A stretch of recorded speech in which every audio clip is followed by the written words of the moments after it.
Well, hey there, folks. Before we get into this episode of the podcast, quick programming note I'd like to share with you. Coming up on Friday, January 13th, Friday the 13th, I will be hosting a live stream on my YouTube channel, and I will be joined by Patriot Prime himself, the host of Patriot Prime Reviews. We're going to be talking about his YouTube channel and his toy reviews, as well as collecting. And, you know, since it is Friday the 13th, we're going to have to talk about everybody's favorite hockey mask slasher as well. I continue to be surprised by the size of the overlap in that Venn diagram between Transformers fans and Friday the 13th fans. It's going to be a really fun conversation, and I'd like to invite you to join us this Friday, January 13th, starting at 7 o'clock p.m. Pacific time on the Mike Seibert Radio Podcast YouTube channel. And hey, if you're listening to this in the far-flung future and Friday the 13th, 2023 has already happened, no worries. You can always catch the video again, along with my other past live streams right there on the Mike Seibert Radio Podcast YouTube channel. And of course, you can listen to the podcast. And speaking of the podcast, let's get on to today's episode. It's all new. Oh, and it says live. Okay, very good. And there are no people watching. Perfect. Love it. Off to a great start. 0 views. That's what I like. Yeah.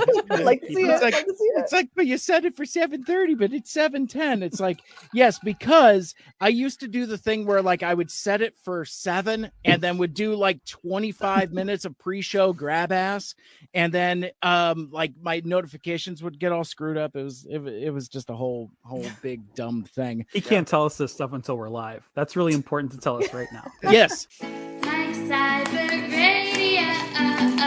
We're about to start the show. We talk about stuff and things. Lots of guests, in-depth interviewing. Mike Seibert Radio. It's nobody's favorite show. Movies, comics, video games, and TV. And we also can guarantee that it's not gonna be that funny. But that's okay because the show is free. So crank the volume in your headphones. The podcast at last is starting. It's time for Mike Seibert Radio.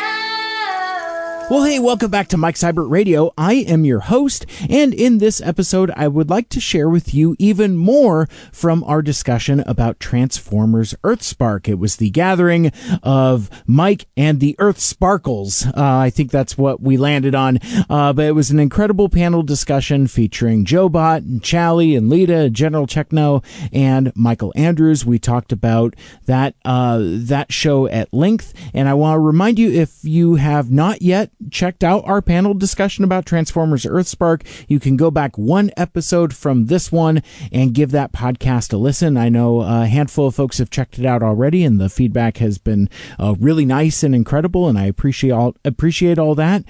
We had a blast with it, and if you haven't checked it out yet, I think you'll like it also. But if you're already thinking, you're listening to this, you're looking at the runtime, and you're like, hey man, that episode was over 3 hours already. What else could there be possibly there else to say? Well, as you know well by now, brevity is not my first best strength, and I am prone to going on tangents within a conversation, especially when the conversation is fizzy and popping and we're really vibing, and that's what a lot of this episode is.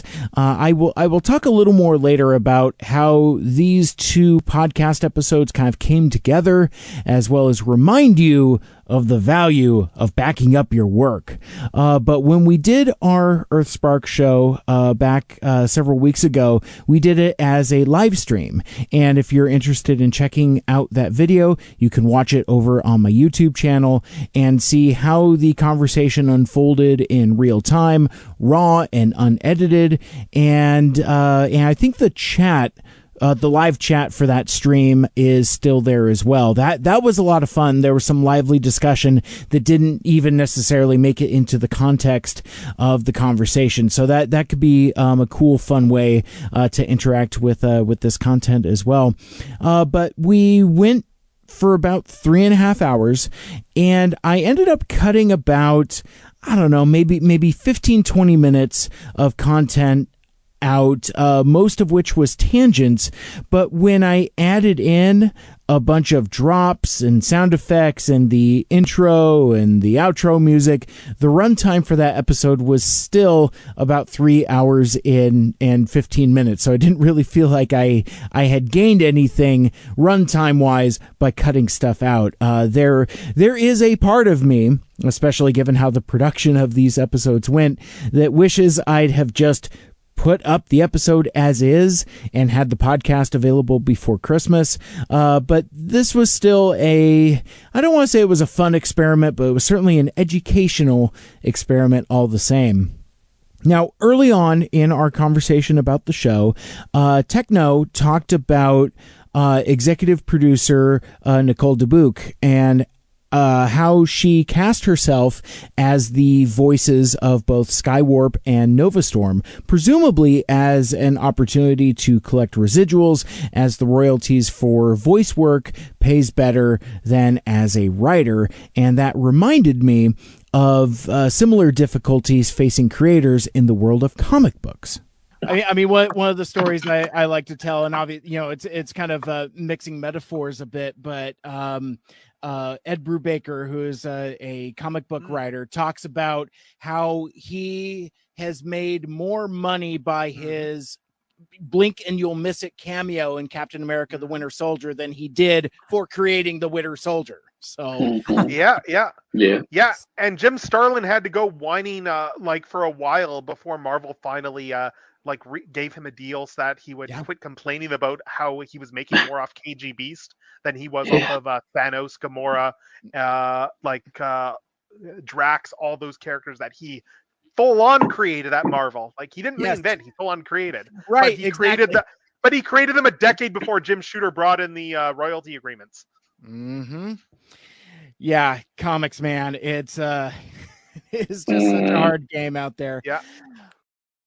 Now, I don't know if you caught it, but there was actually a stray reference to the quote-unquote Ed Brubaker effect much later in the episode that I couldn't figure out how to edit around, so I just kind of left it in. That's the funny thing about trying to get cute with editing stuff out and editing around things and moving things around. Inevitably, you'll end up with the Mike Seibert classic, quote-unquote, like I was saying earlier, reference to something I had decided to cut out and you never heard. I run into that all the time, and my buddy Anthony Percali, TFU.info, he's usually the first one to tell me. He's like, yeah, I liked how you said, like I said earlier, but you made no reference to that earlier. But anyway, back to Nicole Dubuque for a moment. I wasn't specifically familiar with her or her work in Transformers prior to our recording, so I went to tfwiki.net and found a terrific write-up on her that I'll share with you here now. Nicole Dubuque is a television writer. She started out as a child actor, appearing in the sitcom Major Dad as Robin, one of the kids. After graduating from Yale, she began a career in children's animated television, writing a number of episodes for Kim Possible. She served as story editor for season 2 of My Friends Tigger and Pooh and is currently a trustee for the Animation Guild, as well as writing scripts and theme song lyrics for Transformers Rescue Bots. She co-developed that series with Jeff Klein and Brian Hofeld and served as story editor. She went on to create and executive produce that show's sequel series, Transformers Rescue Bots Academy, and later served as an executive producer on Transformers Earthspark. And for all of her writing credits, she does have a few voice credits as well, voicing Bumblebee, Cat, and Mrs. Lusky in Transformers Rescue Bots, along with the aforementioned Skywarp and Novastorm in Transformers Earthspark. And hey, speaking of the TF Wiki, I thought it was relatively common practice to have the TF Wiki up when you're doing any kind of Transformers podcasting, but perhaps I'm in the minority. I guess I have the TF Wiki up also, and I'm sure I'll refer to this. Cheater. Yeah, like he's mentally like the rest of us. You've never seen the show. Why are you Not one of us. Like a fake fan. Wow. Okay. Well, I might fine. have took notes. I do too. I wrote them on a napkin. Am I the only one who's raw dogging this right now? Like Me? I don't have any notes. I don't have any notes. Walk in and say whatever. My TV was my notes. Nope. Yeah. Well, I was going to say, it's like, so I have important things to say. Damn it! No, I understand. Well, it's I think Joe is going to play the Mike Seibert role here because, like, my good buddy Ryan Jett from Autopod Decepticast said it brilliantly recently. He's like, I think Mike Seibert is just overclocked and he just has a lot of stuff to say and he just needs to get it out. And I'm like, yeah, that probably covers it. So, but well, okay, well, fine. So now the topic of humans in the Transformers comes up frequently and is often a hotly debated point of contention. In this next clip, I talk more about scale and scope and the value of humans in Transformers stories. Like, you know, I was we were just reviewing Thief in the Night, one of the season 3 episodes, the Carbamia episode. But anyway, it all right, Kanye. But it showcases like Metroplex fighting Trypticon, and it's just like there's like no scale. It's like, you know, if you have like Titan-sized Transformers wrestling around, there should be like some kind of like scale or consequence or something. And one of the failings of that episode is that there just isn't, you know, and I think you need humans to reflect the humanity of the Transformers. You know, it's like, you know, Lita, you were talking about the War for Cybertron series, and I feel like stories that are removed from a human organic element kind of misses the point. We spoke quite a lot about the diversity and inclusion in Transformers Earthspark and the work specifically of writer May Cat and their contribution to the Transformers franchise. I like May Cat quite a lot. I've met them at TFCon LA as well as during Iacon Online, where they were a part of our diversity panel, which I think was one of the most powerful and most important things that we did during that show as a presentation. And incidentally, I'm reminded, looking at the calendar, the 2-year anniversary of Iacon Online is coming up at the end of January, but all of the panels are still up on the Iacon Online YouTube channel if you want to check it out. There's a lot of great stuff there, a lot of great panels, and it really was a triumph for a scrappy band of friends to come together and think they were going to put on a virtual Transformers convention during COVID. We're really very proud of the work we did, and a lot of that stuff still stands the test of time, I think. And if you were going to check out any one thing from that series of videos, I would say definitely check out the diversity panel, which May Cat was a part of. And anyway, as I was saying, May Cat is also somewhat of a polarizing writer as well. Now, some of the criticism of their work relates to bringing a more fan fiction mentality to some of the stories they write. A lot of LGBTQ plus themes and some unambiguous romance and material for the shippers out there.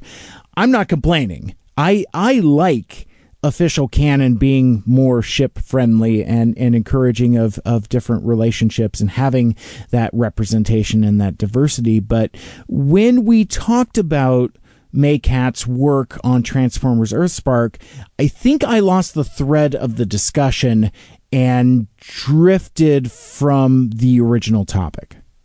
I wonder, because, like, we talked about May Cat briefly earlier, and kind of their influence on latter day media. I mean, their handprints are all over that last third of War for Cybertron Kingdom, which is great. I mean, one of the high.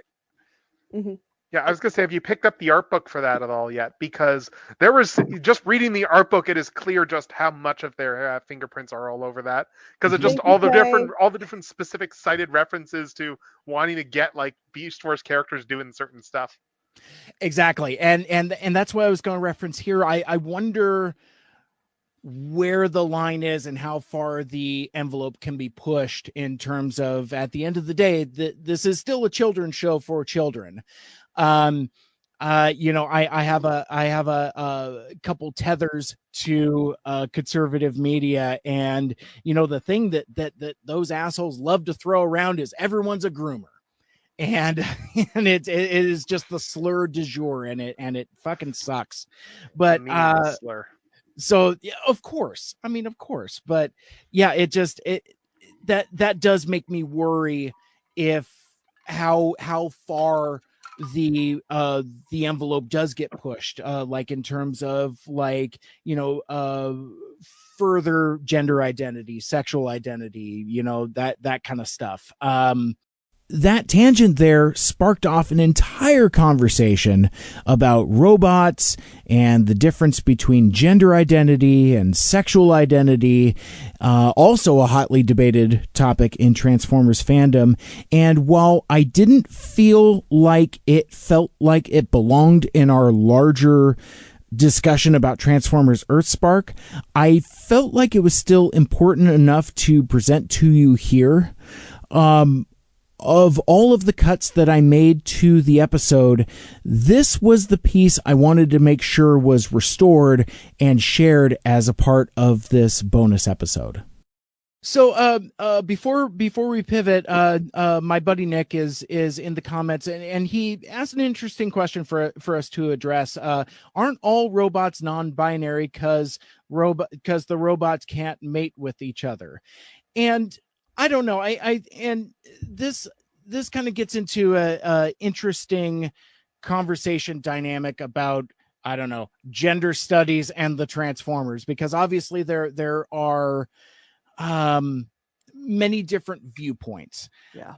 I guess I kind of take the more lost light perspective of that, your gender identity is a part of, kind of how you present yourself. Like, I mean, again, there's the iconic scene where Anode is talking to the bartender, and it's just like, well, hey, wait a sec, didn't you used to be a he? Well, yeah. It's like, well, I'm a she now, and lug too. It just feels right.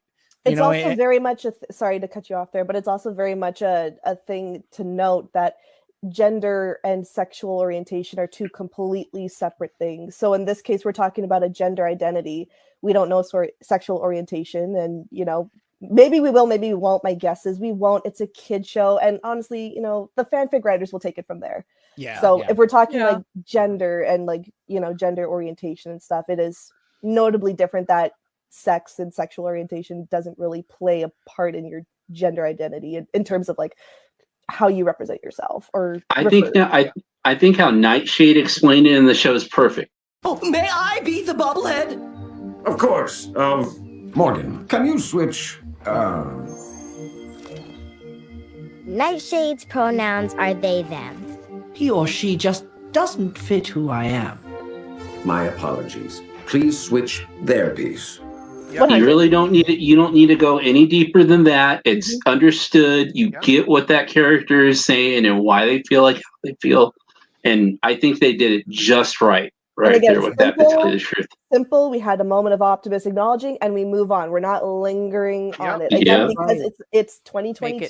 It's a very normal fucking thing. Exactly. Wasn't it so nice that it was like they're they them, and it's just like, all right, okay. Let's go. Wrapping up the show here. Next, come on. I will say, I thought the moment there with Nightshade and Optimus was well handled, purely because it does remind me watching that oh yes, this is a cartoon that is being made for children who may not necessarily have been introduced to this concept before, and someone needs to introduce children to these concepts, because otherwise, if you have no knowledge of an idea, then you don't necessarily know how to express yourself properly. and knowing that is a valid thing that exists will then potentially get people to go, oh yeah, it's the whole newspeak thing of from like 1984 there, where if you destroy the ways of people to reference an idea, then you can effectively somewhat kill the idea if they don't know how to express it.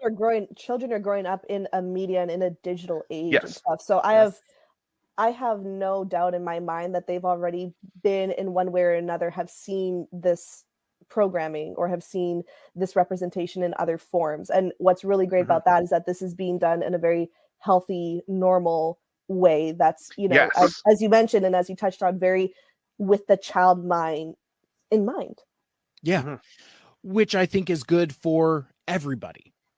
Because, even like we're discussing here, it's not as, pardon the term, binary as it's like, again, I'm glad I have friends that are smarter than me and can articulate concepts better than I can. But yeah, the whole concept of gender identity and sexual preference being completely different and those things being all separate. And the folks that get hung up on this stuff get hung up on, like, the clinical reproductive aspect of it. And there's a lot more to it than that. And yes, exactly. I love it. I love it. Drink, everybody drink.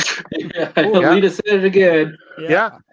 And I think I think that the whole idea of like gender not being in Transformers flew the coop as soon as they brought in the female Autobots and RC back in G1. And then of course you have Beast Wars, where no one made a big deal about the fact that Beast Wars had like explicitly female characters. Yes. Yeah. With boobers and everything. Yes. Yes. Yes, with interesting origin stories for their design. It was something else. What a woman. It changed a lot of people, I think. Yeah. That's where robosexual came from. Make no mistake about it. Oh man. Well, now I feel uncomfortable trying to swing the topic back to talking about. Let me do that then. I haven't talked in a long time, so my turn. Yeah. Later, when we talked about toys for Transformers Earthspark, we kind of split off into a few different tangents, some of which are still part of the main episode, but this was a bit I felt okay letting go of, but I had to bring it back here just to revisit the ballad of Pizza Tossin' Mike. Heck, if we can get human stuff selling, then maybe we can go back and actually fill in some stuff and get a freaking Sorry Simdak toy. Sure. Oh yeah, give it to me. I would like a Sorry for sure. Especially give her human mode and then give her Cybertronian mode too somehow. Like season 3 Sorry, yeah. Oh yeah, I'd be down for that. Michael, you look dumbfounded by this revelation. You're okay. Just like it's not that, but I was just hashtagging shoulder dot on Twitter. Oh, and I did hashtag Earthspark, and one of the first things that came up for the suggestion was hashtag Earthspark Pizza Night.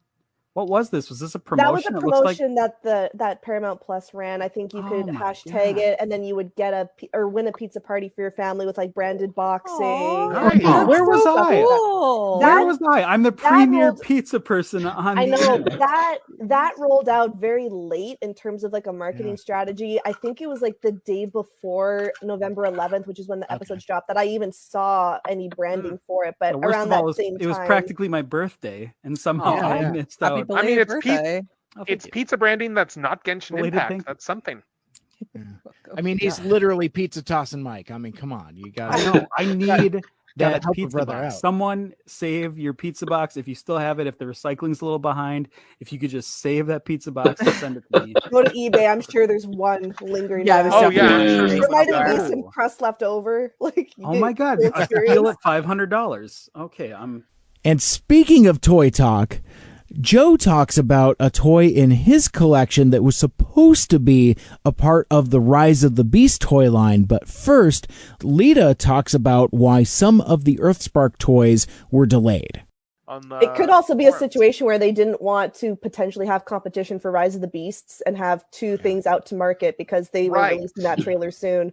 So it might have been a conflict. And like, who knows when this was in production during the pandemic? It might have been where currently before Rise of the Beasts had its new launch date. Yes. They would have had all of those things that they had to walk back as well. So yes, that would have been this year. All those toys would have been out in the holidays this year. All the toys would have been on shelves for Christmas, so they probably didn't want to compete for that. Like, yeah, we know there's stuff that's already been manufactured too. Like, look at that Optimus Primal mask, and the fact that Wave 1 is already starting to hit leakers. Yeah. I have a toy back here that was supposed to be a Rise of the Beast toys that they put in a late edition Cyberverse release. Oh yeah, that Optimus, right. Yeah, the one where you push the button and he transforms. Yeah, sorry, it's back here. It's a little hard to get them out.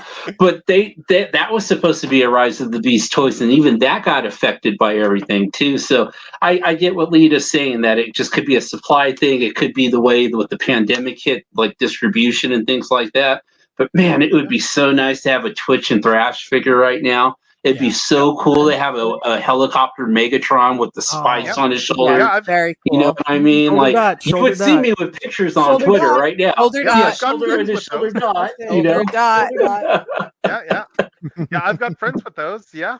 And by the way, I am starting to see some Earthspark figures hitting retail. I just saw some Wave 1 Deluxes at Target last weekend.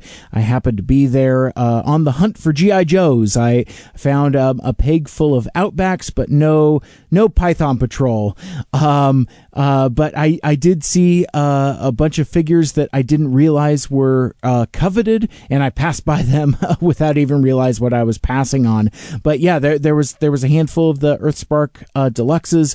I found like the new buzzworthy leader class movie Optimus, and something having to do with Swoop and Bumblebee. And yeah, it's interesting when you're looking for something and you see something that you're not looking for and you just kind of pass it by. I was talking with some friends. It's like, oh, you let all that stuff go? And I'm like, yeah, I wasn't looking for it and I don't want it. Sorry. But for as much fun as our live stream was, all good things must come to an end. And if you're familiar with the usual cadence of how a typical Mike Seibert Radio podcast ends, I always invite my guests to hype whatever projects they're working on and to promote their social media channels. But as the landscape of social media platforms continues to shift, I do like to tease my friends a little bit. Mastodon! Pterodactyl! Triceratops! Saber-tooth tiger! Tyrannosaurus! So nobody's doing the Mastodon. I tried, but man, I'm so fucking. I do have a Mastodon account. I've barely used it, so I have one. I'm so confused. I'm I don't even know what that is. There's a reason Hive is going to win, and that is because they actually put effort into the UX design. Gotcha. Like, security is important, but security isn't going to be what gets people to migrate over there. It's also Intimidation Nation, like with the servers and stuff. Like, I don't fucking know. Yes. Like, I didn't even get on one of the cool servers, so I'm already like, I don't want you guys. I don't need. Unreal. Yeah. I'm gonna start a Dragon Zord account and stuff. That'll be there. How dare you? Speaking of how dare I, Mikel Andrews, you got books, you got stuff coming up. That's it. Books. And speaking of Mikel Andrews, finally, we spoke a little bit about our upcoming Transformers animated podcast, Two Mikes, Too Furious. Yes. And coming soon-ish, maybe, I don't know. Maybe depending upon how sleepy you are, maybe stick around. Early 2027. Probably gonna put something out. I swear to Christ, we're gonna do Two Mikes Too Furious, where me and Mikel Andrews will sit through and watch Transformers animated, because he's a big fan and it's a blind spot for me. So it's we feel like that's gonna be a how are you guys at naming things, by the way, since we're here? Do you like Two Mikes Too Furious? Do I need to find a different name? I don't know. I like Two Mikes Too Furious. That's pretty okay. good. Okay, it's been a working title for like 4 years now. It might just at least. I mean, we've been talking about that since before the pandemic, for sure. In fact, this was originally going to be a pandemic project, and then the pandemic kind of sort of ended, but it also hasn't. Anyway, but it also didn't. Yeah, exactly. You know it. But anyway, look for Two Mikes Too Furious sometime in the future. By the way, one last thing about Transformers Animated. Did you catch the Easter egg when the Maltos were at the gas station? There's a specific can of soda on the table. Did you see it? The name on the side of the can reads, "Sorry." I missed that. We all missed that when we talked about it on the panel, but someone who didn't miss it was my friend Anthony Bricali, TFU.info himself. He still might be the only person in the fandom to have clocked that. His was the first tweet I saw about it almost a month after the show had aired. He had reached out to me via DM, asked me if I saw it. I had no idea what he was talking about. But it was kind of funny because like he had written to me as he was listening to the podcast, not knowing if we were going to get to it, because I don't think it was in that episode yet. But now, before I close out here, I told you I was going to share with you a story about saving your work. RecordGen set up a bot that used to post on Twitter every Monday and Friday, "Hey, don't forget to back up whatever you've been working on!" ! End quote. And I'm reminded of a particular song lyric about good advice that you just didn't take. Yeah, but I can't recall it right now. Isn't that ironic, don't you think? Anyhow, these podcasts, these two episodes, this episode and then the one preceded it, talking about Transformers Earthspark, these two episodes came together this way because I wanted to experiment a little bit as I get into a slightly different headspace to prepare for Two Mikes Too Furious. It's my intention to try to edit that show a little tighter than I edit Mike Seibert Radio here. For better or worse, I don't cut my ums or spacer words. Like I use a tool to kind of truncate the silence a little bit. That's where like some of that weird clipping that you hear comes from every now and again. But I use it to kind of cut some of the larger swaths of silence. But I don't cut the ums. I used to, but then I realized that isn't a accurate representation of how I talk. Unfortunately, and I've talked about this so many times before, I'm barely going to litigate it here, but just my manner of speaking, like I could probably stand to do some vocal coaching or perhaps discipline myself better. Again, I'm great at teaching, but I'm not necessarily good at taking my own advice. But regardless, laziness disguised as authenticity, you decide.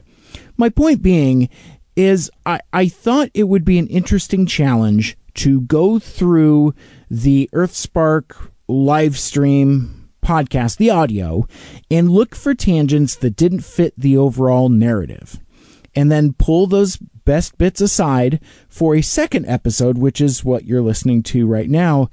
And I figured I'd approach it the same way for Two Mikes Too Furious when we get to it, because I figured in that podcast, with the idea of it being more focused on a discussion on an episode of Transformers Animated, I also know how I talk.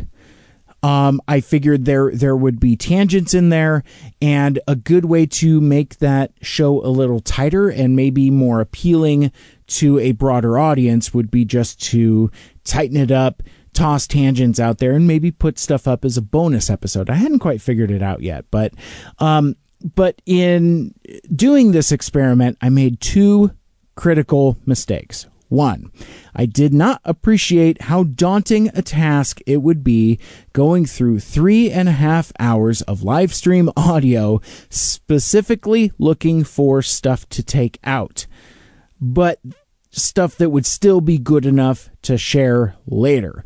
That held up the entire production, the entire process of editing and getting the show out. But then, number two, I did not heed Trickster's advice. I did not listen to Record Gen's Twitter bot. This is the hubris of Mike Seibert.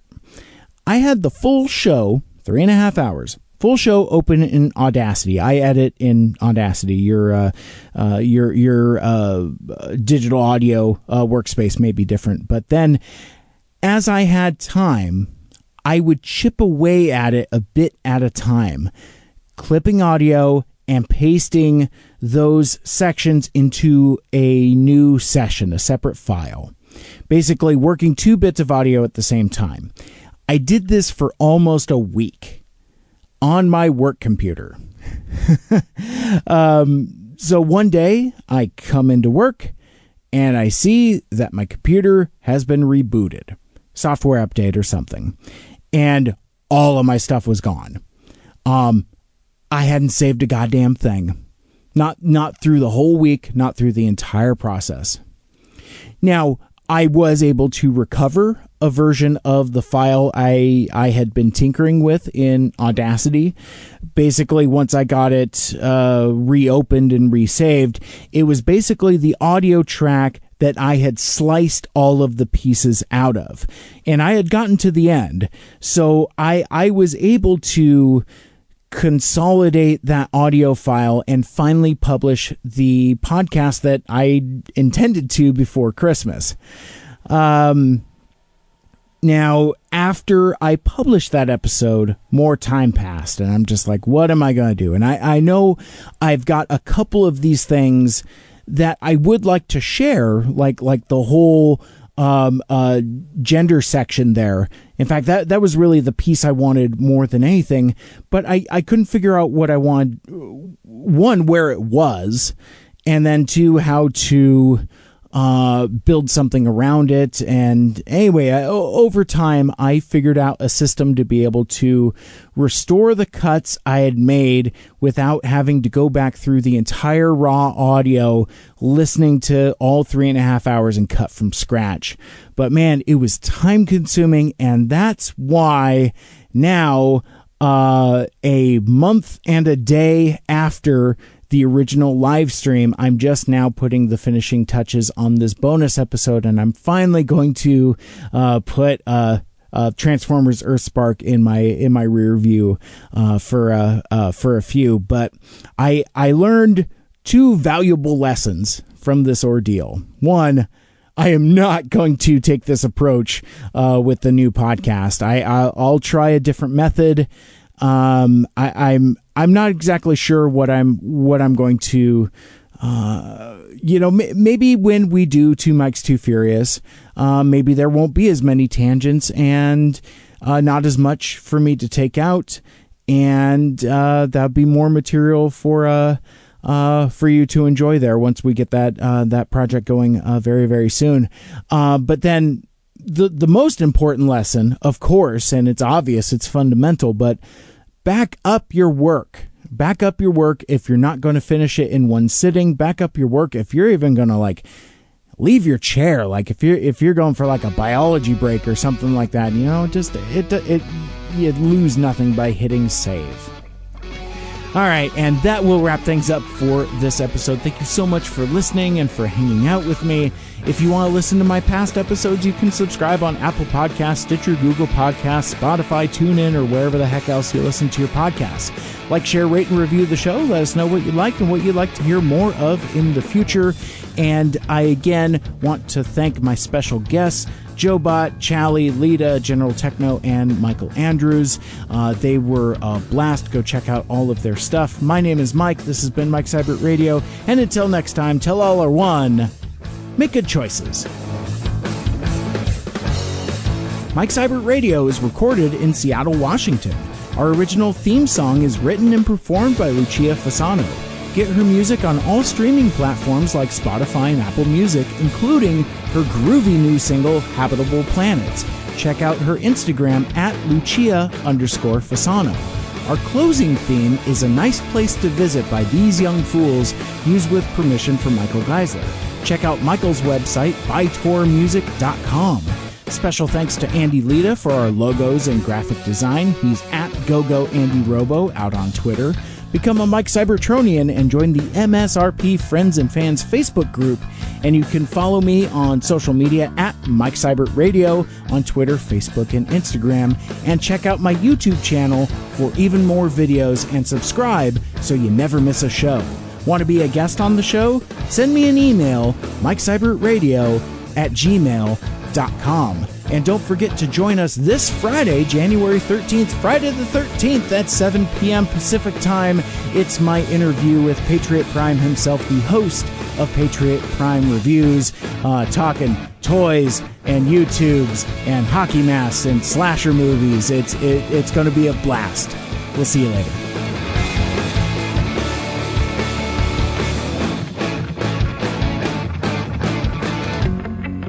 I feel like I should say make good choices again, but I already did that once.